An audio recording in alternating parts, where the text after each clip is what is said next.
당신은 지금도 그 사람을 떠올리고 있나요? 밤에 잠들기 전 문득 그 사람의 얼굴이 떠오르고 그때 그 말들이 귓가에 맴돌며 가슴 한편이 무겁게 내려앉는 그 순간을 경험하고 계신가요? 분명 시간이 많이 지났는데도 왜 그 사람은 아직도 당신의 마음속에 그렇게 선명하게 남아있는 걸까요? 왜 당신을 상처 입혔던 그 사람을, 그 기억을, 그 아픔을 당신은 아직도 완전히 놓아주지 못하는 걸까요? 많은 분들이 이렇게 묻습니다. 어떻게 하면 그 사람을 잊을 수 있을까요? 어떻게 하면 그 고통스러운 기억에서 벗어날 수 있을까요? 하지만 오늘 제가 여러분께 전하고 싶은 이야기는 조금 다릅니다. 우리가 정말 해야 할 일은 잊는 것이 아니라는 것입니다. 진정한 치유는 기억을 지우는 것이 아니라 그 기억이 더 이상 우리를 무너뜨리지 못하도록 우리 안에서 변화를 만들어내는 것입니다.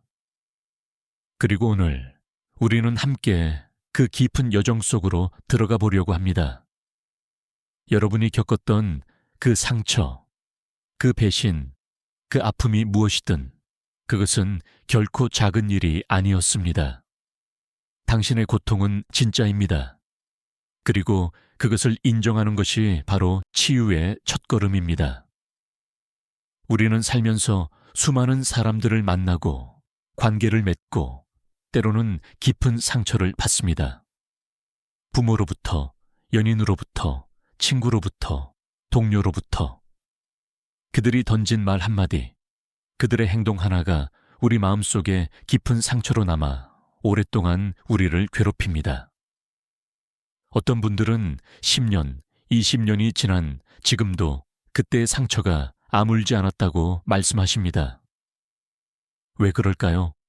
왜 우리는 그 사람들을 쉽게 잊지 못하는 걸까요? 스위스의 정신과 의사이자 심리학자였던 칼 융은 인간의 마음에 대해 아주 깊이 있는 탐구를 했습니다. 그는 우리가 의식하지 못하는 마음의 영역, 즉 무의식에 대해 이야기했습니다. 그리고 그는 특별히 그림자라는 개념을 통해 우리가 외면하고 싶어하는 마음의 어두운 부분에 대해 설명했습니다. 그림자란 무엇일까요? 그것은 우리가 받아들이고 싶지 않은 자신의 모습, 인정하기 두려운 감정들, 억압해온 욕구들이 모여있는 마음속 깊은 곳입니다. 우리는 살아오면서 착한 사람, 강한 사람, 성공한 사람 등 특정한 이미지를 만들어갑니다. 하지만 그 이미지에 맞지 않는 부분들, 예를 들어 화, 질투, 두려움, 나약함 같은 것들은 마음 깊은 곳으로 밀어 넣어버립니다. 그것이 바로 그림자입니다. 그런데 여기서 놀라운 사실이 있습니다. 우리를 깊이 상처 입힌 사람들, 우리가 도저히 잊을 수 없는 그 사람들은 종종 우리의 그림자를 건드린 사람들입니다. 그들은 우리가 감추고 싶었던 부분을 드러나게 만들었거나 우리가 외면하고 있던 상처를 건드렸거나 우리 안에 있던 두려움을 현실로 만들어버린 사람들입니다. 예를 들어볼까요? 어떤 분은 어릴 적 부모님께 사랑받지 못했다는 느낌을 받으며 자랐습니다. 그 상처는 마음 깊은 곳에 묻혀 있었습니다. 그런데 성인이 되어 만난 연인이 갑자기 떠나버렸을 때 그 버림받음의 고통은 단순히 현재의 이별 때문만이 아니었습니다. 그것은 어릴 적 묻어두었던 버림받음의 상처까지 함께 건드린 것입니다. 그래서 그 사람을 잊기가 그토록 힘든 것입니다. 또 다른 분은 직장에서 상사로부터 심한 비난을 받았습니다. 그 상사의 말은 정말 부당하고 가혹했습니다. 하지만 그 말이 더욱 고통스러웠던 이유는 그 말이 내면 깊은 곳에 있던 자기 부정의 목소리와 닮아 있었기 때문입니다. 나는 충분하지 않아. 나는 실패할 거야. 나는 가치가 없어. 이런 내면의 목소리가 상사의 비난과 만나면서 더욱 큰 상처가 된 것입니다. 우리가 어떤 사람을 잊지 못하는 이유는 단순히 그 사람이 우리에게 나쁜 일을 했기 때문만은 아닙니다. 그 사람이 우리의 가장 깊은 상처를 건드렸기 때문이고, 우리가 외면하고 싶었던 우리 자신의 모습을 마주하게 만들었기 때문입니다. 그래서 그 사람에 대한 기억은 단순한 기억이 아니라 우리 내면에 아직 치유되지 않은 부분과 연결되어 있는 것입니다. 이제 조금 더 깊이 들어가 보겠습니다. 왜 우리는 그 상처를 계속 붙들고 있을까요? 왜 우리는 그 고통스러운 기억을 반복해서 떠올릴까요? 이것은 단순히 우리가 약해서가 아닙니다. 오히려 우리 마음이 무언가를 우리에게 말하려고 하기 때문입니다. 융은 우리의 무의식이 우리에게 메시지를 보낸다고 했습니다. 꿈을 통해서, 반복되는 패턴을 통해서, 그리고 우리가 피할 수 없는 고통을 통해서 말입니다. 우리가 계속해서 그 상처를 떠올리는 것은 어쩌면 우리의 무의식이 우리에게 이렇게 말하는 것일지도 모릅니다. 여기를 봐. 여기에 아직 치유되지 않은 것이 있어. 여기를 외면하지 말고 직면해야 해. 라고 말입니다. 많은 분들이 고통을 피하려고 합니다. 그 생각이 떠오르면 억지로 다른 생각으로 돌리려 하고, 바쁘게 지내면서 그 감정을 느끼지 않으려 하고, 술이나 일이나 다른 관계로 그 공허함을 채우려고 합니다. 하지만 피한다고 해서 상처가 사라지는 것은 아닙니다. 오히려 그것은 더 깊은 곳으로 내려가 우리의 그림자가 되고, 우리가 의식하지 못하는 방식으로 우리의 삶에 영향을 미치게 됩니다. 어떤 분은 한 번 배신당한 후로 아무도 믿지 못하게 되었습니다. 새로운 사람을 만나도 항상 의심하고, 조금만 이상한 징조가 보이면 먼저 떠나버립니다. 사랑받고 싶지만 상처받을까봐 먼저 벽을 쌓아버리는 것입니다. 이것이 바로 치유되지 않은 상처가 우리 삶에 미치는 영향입니다. 또 어떤 분은 어릴 적 무시당했던 경험 때문에 끊임없이 인정받으려고 애씁니다. 지나치게 일을 열심히 하고, 다른 사람의 기대에 맞추려 하고, 항상 완벽하려고 노력합니다. 하지만 아무리 노력해도 마음속 깊은 곳의 공허함은 채워지지 않습니다. 왜냐하면 그 공허함은 지금 여기에 성취로 채울 수 있는 것이 아니라 과거의 상처를 치유함으로써만 채워질 수 있기 때문입니다. 그렇다면 우리는 어떻게 해야 할까요? 어떻게 하면 이 고통스러운 순환에서 벗어날 수 있을까요? 융은 이렇게 말했습니다. 우리는 그림자와 대면해야 한다고. 우리가 외면하고 싶은 그 어두운 부분을 직면해야 한다고 말입니다. 그림자와 대면한다는 것은 무슨 뜻일까요? 그것은 우리가 느끼고 싶지 않은 감정들을 느끼는 것입니다. 화, 슬픔, 질투, 수치심, 두려움. 이런 감정들을 억압하거나 부정하지 않고 있는 그대로 느끼고 인정하는 것입니다. 나는 지금 화가 나 있구나. 나는 깊이 상처받았구나. 나는 두려워하고 있구나. 이렇게 있는 그대로 인정하는 것입니다. 이것이 쉽지 않다는 것을 저도 압니다. 우리는 평생 동안 특정 감정들은 나쁘다고, 느껴서는 안 된다고 배워왔습니다. 특히 한국 사회에서는 화를 내는 것, 약함을 보이는 것, 실패를 인정하는 것이 부정적으로 여겨지곤 합니다. 그래서 우리는 그런 감정들을 숨기고 억압하고 없는 척하며 살아왔습니다. 하지만 감정은 억압한다고 해서 사라지지 않습니다. 오히려 억압된 감정은 더 큰 힘으로 우리를 지배하게 됩니다. 우리가 의식하지 못하는 방식으로 우리의 관계를, 선택을, 삶의 방향을 좌우하게 됩니다. 그러니 용기를 내어 당신의 감정을 느껴보세요. 그 사람을 떠올릴 때 느껴지는 그 감정, 그것이 무엇이든 그것을 있는 그대로 느껴보세요. 화가 난다면 화를 느끼세요. 슬프다면 슬픔을 느끼세요. 억울하다면 그 억울함을, 배신감을 느낀다면 그 배신감을 충분히 느껴보세요. 여기서 중요한 것은 그 감정에 빠져 허우적대는 것이 아니라 그 감정을 관찰하는 것입니다. 아, 나는 지금 이런 감정을 느끼고 있구나. 이 감정은 내 가슴에서 어떻게 느껴지지?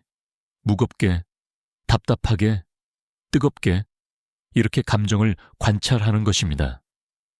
마치 날씨를 관찰하듯이, 파도를 관찰하듯이 그 감정이 오고 가는 것을 지켜보는 것입니다. 이렇게 감정을 관찰하고 느끼다 보면 놀라운 일이 일어납니다. 그 감정이 조금씩 약해지기 시작합니다. 왜냐하면 우리가 진정으로 어떤 감정을 느끼고 인정할 때 그 감정은 더 이상 우리를 통제할 수 없기 때문입니다. 우리가 그것을 의식의 빛 아래로 가져왔기 때문입니다.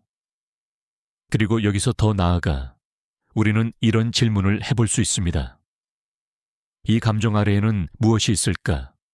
이 화 아래에는 무엇이 숨어 있을까? 이 슬픔 아래에는 무엇이 있을까? 종종 우리가 느끼는 감정은 표면의 감정일 뿐입니다. 화의 아래에는 상처받은 마음이 있고 그 아래에는 사랑받고 싶은 욕구가 있습니다. 질투의 아래에는 자신이 충분하지 않다는 두려움이 있고 그 아래에는 인정받고 싶은 갈망이 있습니다. 이렇게 감정의 층을 하나하나 들여다보면 우리는 우리 자신에 대해 더 깊이 이해하게 됩니다. 융군 또한 우리 삶에 반복되는 패턴이 있다고 했습니다. 그는 이것을 원형이라는 개념으로 설명했습니다. 원형이란 인간이라면 누구나 가지고 있는 근본적인 심리적 패턴입니다. 예를 들어 영웅의 원형, 현자의 원형, 돌보는 사람의 원형, 희생자의 원형 등이 있습니다. 우리는 종종 특정한 원형의 패턴을 반복합니다. 항상 자신을 희생하는 사람이 되거나 항상 구원자가 되려고 하거나 항상 피해자가 되는 식입니다. 그리고 놀랍게도 우리는 그 패턴에 맞는 사람들을 계속해서 만나게 됩니다. 예를 들어 항상 자신을 희생하는 패턴을 가진 분은 자신을 이용하는 사람들을 반복적으로 만나게 됩니다. 구원자가 되려는 패턴을 가진 분은 항상 도움이 필요한 사람, 문제가 많은 사람을 만나게 됩니다. 그리고 그 관계가 끝나면 비슷한 패턴의 다른 사람을 또 만나게 됩니다. 왜 이런 일이 반복될까요? 그것은 우리가 무의식적으로 그 패턴을 찾기 때문입니다. 우리에게 익숙한 것이기 때문입니다. 비록 그것이 고통스럽더라도 익숙함은 안정감을 줍니다. 그래서 우리는 같은 종류의 사람을, 같은 종류의 관계를, 같은 종류의 상황을 반복해서 만들어냅니다. 당신을 상처 입힌 그 사람을 떠올려 보세요. 그리고 솔직하게 자신에게 물어보세요. 비슷한 일이 전에도 있었나요? 다른 사람과의 관계에서도 비슷한 패턴이 반복되지 않았나요? 같은 종류의 배신, 같은 종류의 실망, 같은 종류의 상처가 반복되지 않았나요? 만약 그렇다면 이것은 매우 중요한 깨달음의 순간입니다. 왜냐하면 문제가 단순히 그 사람에게만 있는 것이 아니라 우리 안에 어떤 패턴이 있다는 것을 의미하기 때문입니다. 이것은 자신을 책망하는 것이 아닙니다. 오히려 이것은 힘을 되찾는 것입니다.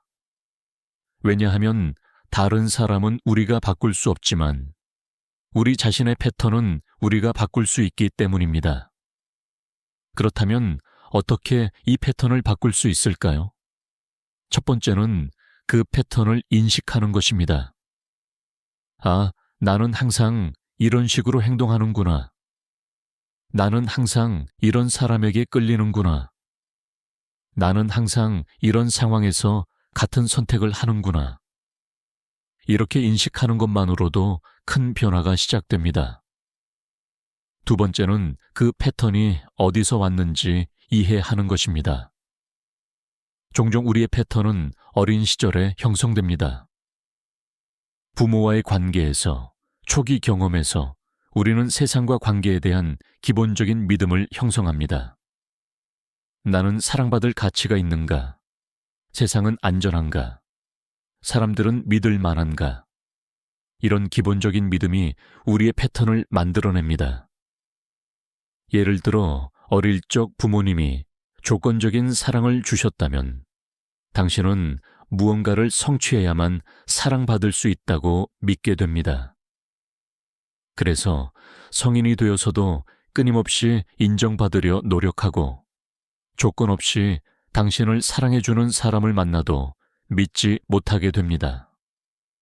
어릴 적 정서적으로 불안정한 환경에서 자랐다면 당신은 언제나 긴장하고 경계하며 관계에서도 항상 불안해합니다. 그래서 사소한 일에도 과민하게 반응하고 상대방이 떠날까봐 두려워하며 그 두려움 때문에 오히려 관계를 망치게 됩니다. 이런 패턴을 이해하는 것은 자신을 용서하는 과정이기도 합니다. 아, 내가 이렇게 행동한 것은 내가 나쁜 사람이어서가 아니라 내가 배운 것이 이것뿐이었기 때문이구나. 나는 살아남기 위해, 사랑받기 위해 최선을 다했던 것이구나. 이렇게 이해하게 됩니다. 그리고 세 번째는 새로운 선택을 하는 것입니다. 이제 당신은 알고 있습니다. 당신의 패턴이 무엇인지, 그것이 어디서 왔는지. 그렇다면 이제 다르게 선택할 수 있습니다. 익숙한 길이 아니라 새로운 길을 선택할 수 있습니다. 처음에는 어색하고 불편하겠지만 그것이 성장의 길입니다. 예를 들어 당신이 항상 자신을 희생하는 패턴을 가지고 있었다면 이제는 자신의 필요를 말하는 연습을 할 수 있습니다. 아니요 하고 말하는 연습을 할 수 있습니다. 처음에는 죄책감이 들 것입니다. 이기적이라는 생각이 들 것입니다. 하지만 계속 연습하다 보면 자신을 돌보는 것이 이기적인 것이 아니라 건강한 것임을 깨닫게 됩니다. 당신이 항상 피해자의 역할을 했다면 이제는 자신의 힘을 찾는 연습을 할 수 있습니다. 상황에 대해 불평하기보다는 내가 할 수 있는 일이 무엇인지 찾아보는 것입니다. 다른 사람을 비난하기보다는 내가 어떻게 기여했는지 살펴보는 것입니다. 이것은 쉬운 일이 아닙니다. 오랫동안 익숙했던 패턴을 바꾸는 것은 마치 새로운 언어를 배우는 것과 같습니다. 처음에는 어색하고 실수하고 다시 옛날 패턴으로 돌아가기도 합니다. 하지만 계속 연습하다 보면 새로운 패턴이 자리 잡게 됩니다. 그리고 당신은 다른 종류의 사람들을 만나게 되고 다른 종류의 관계를 경험하게 됩니다. 이제 우리는 아주 중요한 부분에 이르렀습니다. 바로 용서에 관한 이야기입니다. 많은 분들이 용서해야 한다고 들어왔습니다.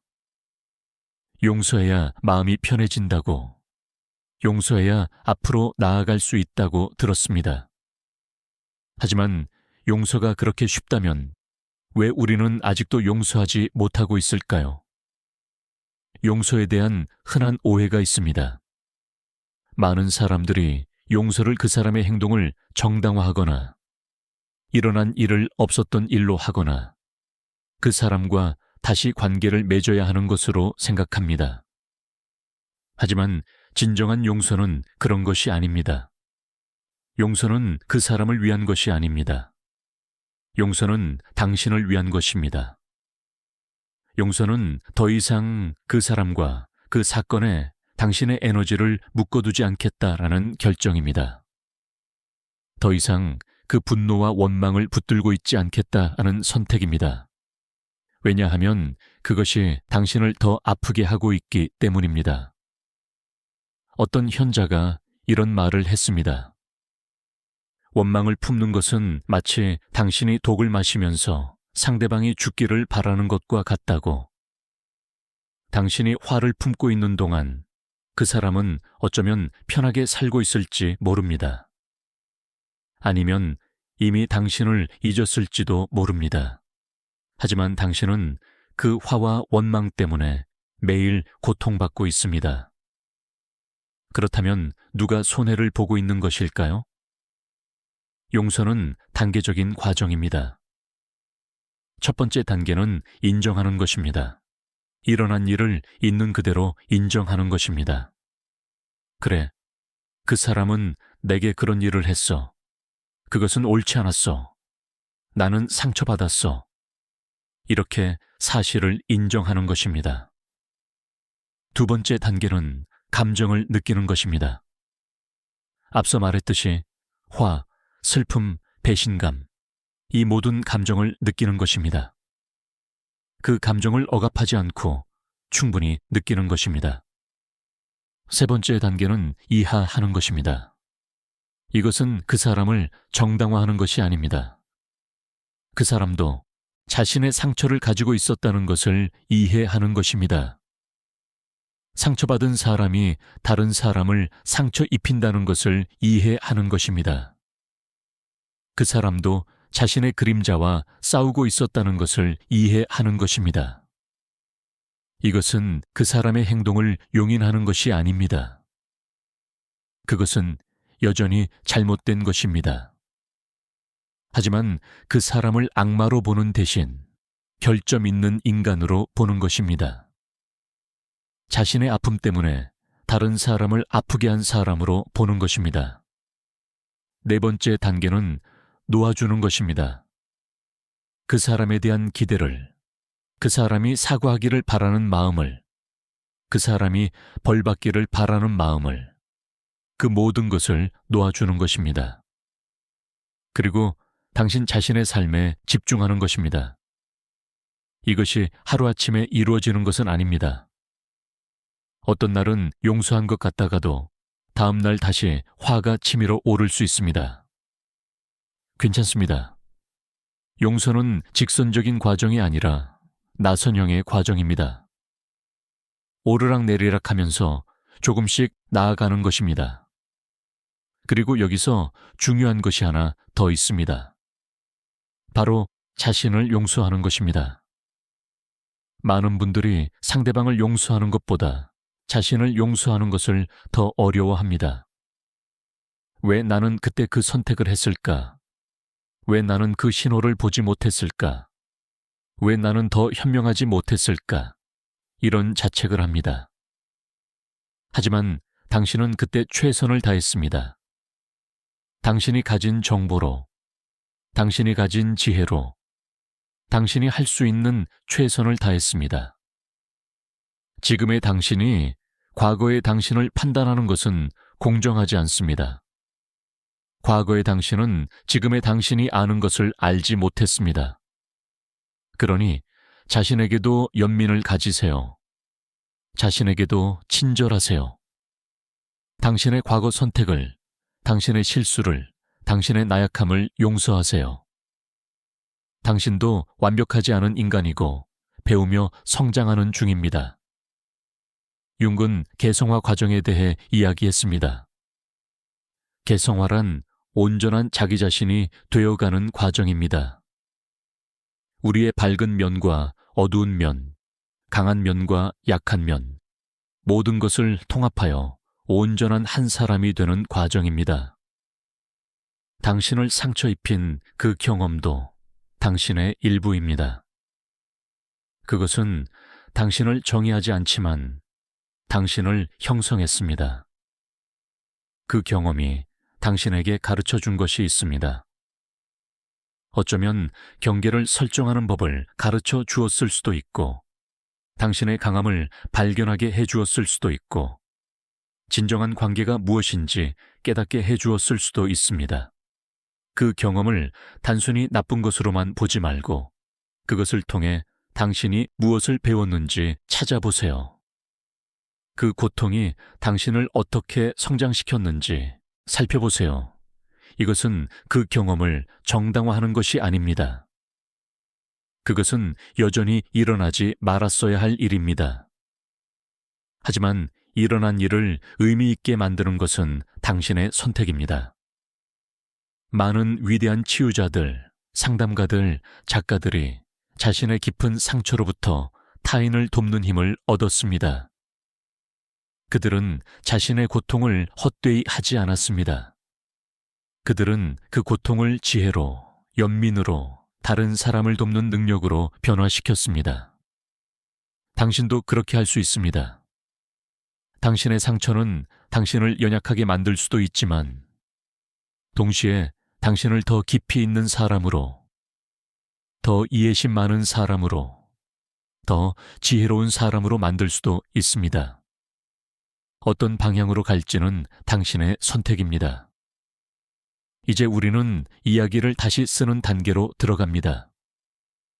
융은 우리가 자신의 삶의 이야기를 어떻게 말하느냐가 중요하다고 했습니다. 같은 사건도 다르게 해석하고 다르게 의미를 부여할 수 있습니다. 지금까지 당신은 어쩌면 자신을 피해자의 관점에서 이야기해 왔을지 모릅니다. 나는 상처받았다. 나는 버림받았다. 나는 배신당했다. 이것은 사실입니다. 하지만 그것이 전부는 아닙니다. 이제 당신의 이야기를 생존자의 관점에서, 성장한 사람의 관점에서 다시 써보세요. 나는 어려운 상황을 겪었다. 그리고 나는 살아남았다. 나는 상처받았다. 그리고 나는 그것을 통해 배웠다.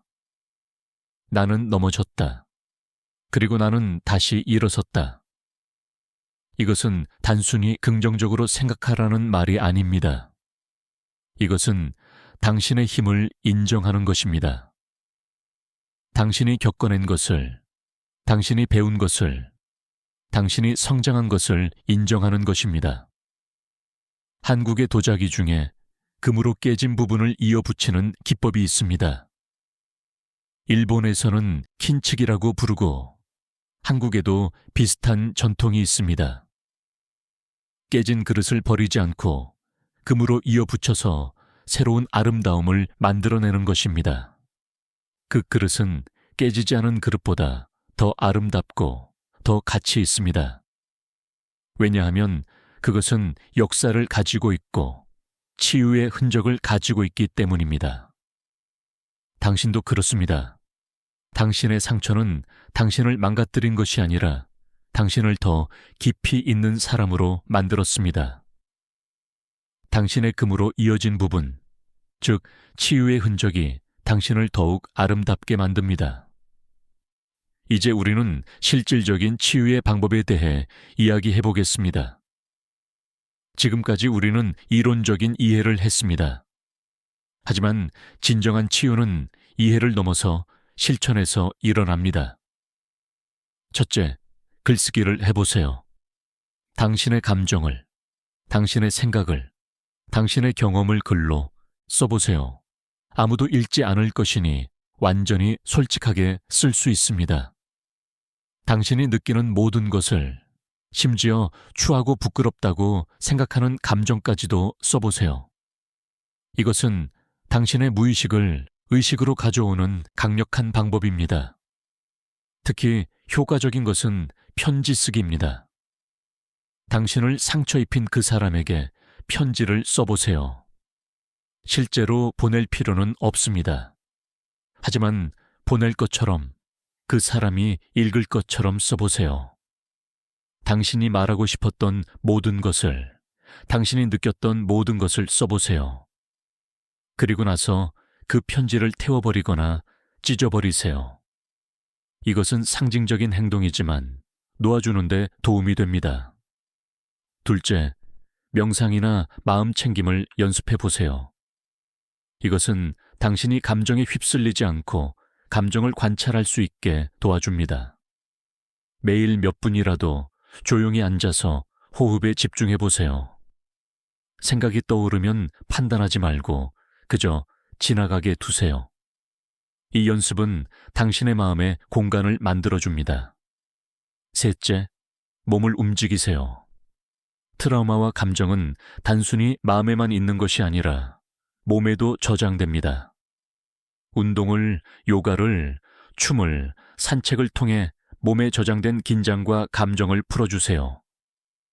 땀을 흘리고 숨을 쉬고 움직이면서 당신의 몸이 치유되도록 도와주세요. 넷째, 창조적인 활동을 해보세요. 그림을 그리거나 음악을 듣거나 시를 쓰거나 무언가를 만들어 보세요.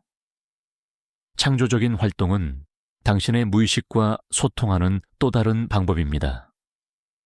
말로 표현할 수 없는 감정들이 예술을 통해 표현될 수 있습니다. 다섯째, 자연과 시간을 보내세요. 자연은 치유의 힘을 가지고 있습니다. 산에 오르거나 바다를 보거나 숲을 걷거나 하늘을 바라보세요. 자연은 당신에게 관점을 줍니다. 당신의 고통이 크게 느껴지지만 우주의 관점에서 보면 그것도 지나가는 것임을 알게 됩니다. 여섯째, 연결을 만드세요. 치유는 고립 속에서 일어나지 않습니다. 신뢰할 수 있는 사람과 당신의 이야기를 나누세요. 상담가나 치료사의 도움을 받는 것도 좋습니다. 때로는 전문가의 도움이 필요합니다. 그것은 약함의 표시가 아니라 용기의 표시입니다. 그리고 무엇보다 중요한 것은 자신에게 시간을 주는 것입니다. 치유는 하루아침에 일어나지 않습니다. 그것은 과정이고 때로는 긴 과정입니다. 어떤 날은 좋아진 것 같다가도 다음 날 다시 무너지는 것 같을 수 있습니다. 그것은 정상입니다. 치유는 직선이 아니라 파도와 같습니다. 자신에게 인내심을 가지세요. 자신에게 친절하세요. 당신은 최선을 다하고 있습니다. 그리고 그것으로 충분합니다. 이제 우리는 마지막 단계에 다다랐습니다. 바로 의미 찾기입니다. 융은 인간에게 가장 중요한 것 중 하나가 의미라고 했습니다. 우리는 의미를 찾을 때 가장 큰 고통도 견딜 수 있습니다. 당신이 겪은 그 경험에 어떤 의미를 부여할 것인가? 그것을 단순히 불운으로, 비극으로만 남겨둘 것인가?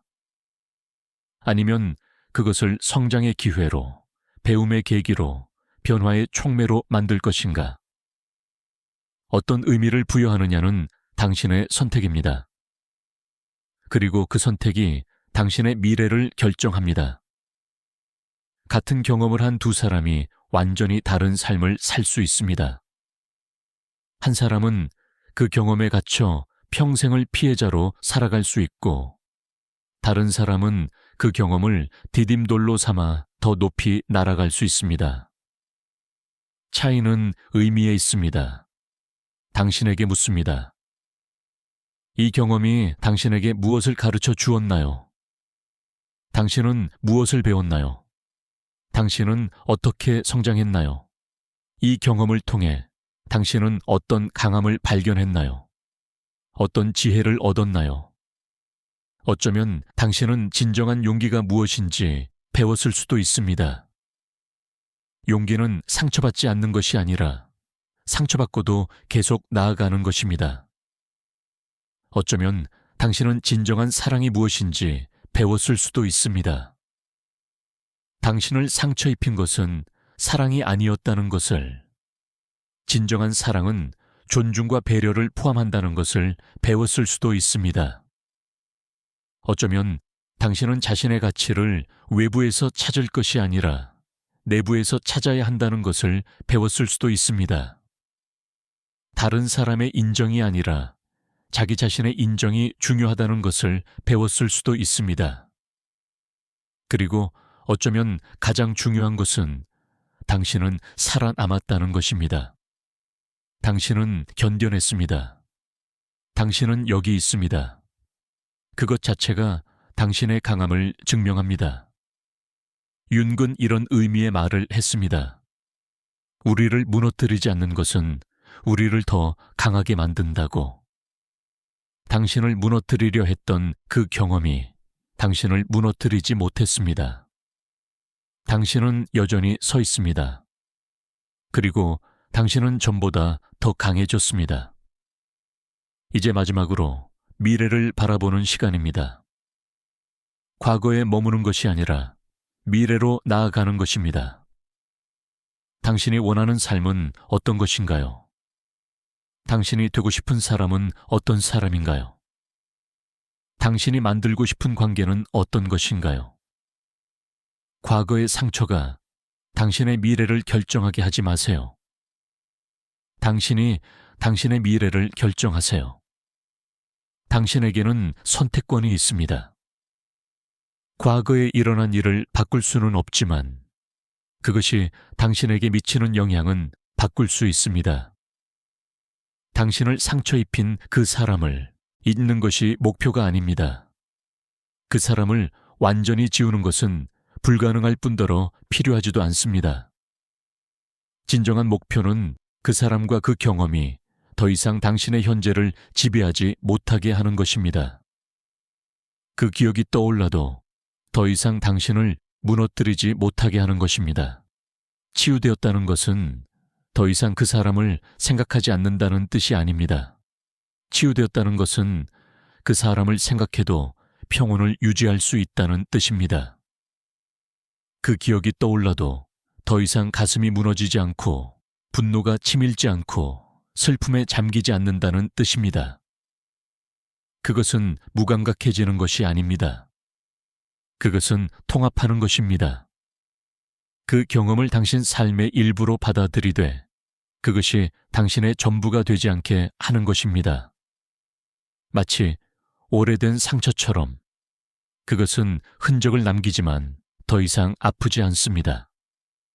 그리고 언젠가 당신은 깨닫게 될 것입니다. 그 사람을 생각하는 횟수가 줄어들었다는 것을, 그리고 생각해도 예전만큼 아프지 않다는 것을, 그리고 어느 날 당신은 비슷한 상처를 겪고 있는 다른 누군가를 도울 수 있게 될 것입니다. 당신의 경험이, 당신의 치유가 다른 사람에게 희망이 될 것입니다. 융은 말했습니다.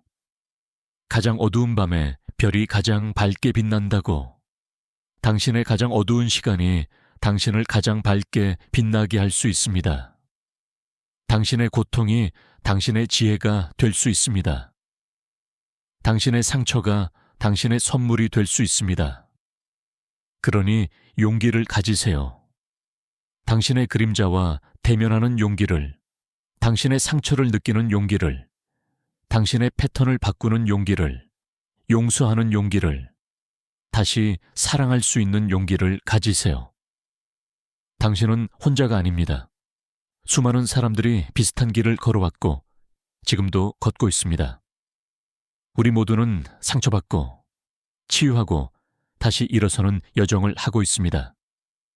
이것이 인간이라는 것의 의미입니다. 그리고 기억하세요. 치유는 목적지가 아니라 여정입니다. 완벽하게 치유된 상태에 도달하는 것이 아니라 매일 조금씩 나아지는 것입니다. 어떤 날은 뒤로 가는 것 같아도 괜찮습니다. 전체적인 방향이 앞을 향하고 있다면 그것으로 충분합니다. 당신을 상처 입힌 그 사람은 당신의 인생에서 한 장일 뿐입니다. 그것이 전체 책이 되게 하지 마세요. 당신의 인생 이야기는 훨씬 더 크고 더 풍부하고 더 아름답습니다. 앞으로 쓰여질 장들이 훨씬 더 많이 남아 있습니다. 그러니 오늘, 지금 이 순간부터 새로운 장을 쓰기 시작하세요.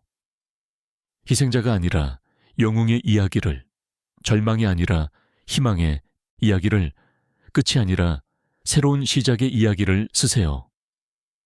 당신은 할 수 있습니다. 당신은 이미 가장 어려운 부분을 해냈습니다. 당신은 살아남았습니다. 이제 남은 것은 진정으로 살아가는 것입니다. 두려움 속에서가 아니라 자유 속에서, 분노 속에서가 아니라 평화 속에서, 과거 속에서가 아니라 현재 속에서 살아가는 것입니다. 그리고 언젠가 아마도 당신이 예상하지 못한 순간에 당신은 깨닫게 될 것입니다. 그 사람이 더 이상 당신의 생각을 지배하지 않는다는 것을, 그 기억이 더 이상 당신을 무너뜨리지 않는다는 것을, 그리고 당신은 진정으로 자유로워졌다는 것을, 그 순간이 당신에게 오기를 진심으로 바랍니다. 그리고 그 순간은 반드시 올 것입니다. 당신이 이 여정을 계속 걸어간다면, 당신이 포기하지 않는다면, 당신이 자신을 믿는다면 말입니다. 당신의 치유를 응원합니다. 당신의 용기를 존경합니다. 그리고 당신의 미래가 과거보다 훨씬 더 밝고 아름답기를 진심으로 기원합니다. 당신은 그럴 자격이 있습니다. 당신은 사랑받을 자격이 있습니다. 당신은 행복할 자격이 있습니다. 오늘 이 이야기가 당신에게 작은 위로가 되었기를, 작은 희망이 되었기를, 작은 힘이 되었기를 바랍니다. 그리고 당신이 이 여정을 혼자 걷고 있지 않다는 것을 기억해 주세요. 우리 모두는 함께 이 길을 걷고 있습니다. 당신의 여정에 평화와 치유가 함께하기를 바랍니다. 당신의 내면의 그림자가 빛으로 변화되기를, 당신의 상처가 지혜가 되기를, 당신의 고통이 연민이 되기를 바랍니다. 그리고 무엇보다 당신이 온전한 자기 자신이 되어 이 세상을 밝게 비추는 사람이 되기를 진심으로 기원합니다.